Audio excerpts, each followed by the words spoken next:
سمعتك على فكرة. زعلان مني وأنا اللي جاي أنقذك.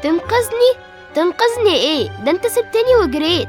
كنت معاك في كل لحظة، بس تقدر تقولي لو كانوا قبضوا علينا إحنا الاتنين مين بقى كان هيلحقنا؟ يا سلام، يعني أنت هربت عشان مصلحتي وأنا اللي قلت عليك جبان وظلمتك. أنت ليه ما قلتش كلمة السر؟ من ساعة ما دخلت هنا وأنا بحاول أقولها صح ومعرفتش. طب يلا عشان مفيش وقت. يلا فين؟ أنت مش شايف الجنود اللي برا؟ مالكش دعوة.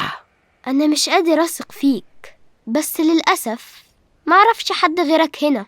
خد بالك، المحاولة دي لو فشلت هنطلع من هنا وهتشوف مغامرة عمرك ما شفت زيها في حياتك. غمض عينيك. ليه؟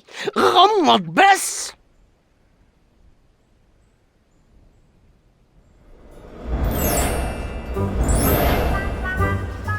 شفت؟ مش قلتلك هطلعك من هنا بسهولة؟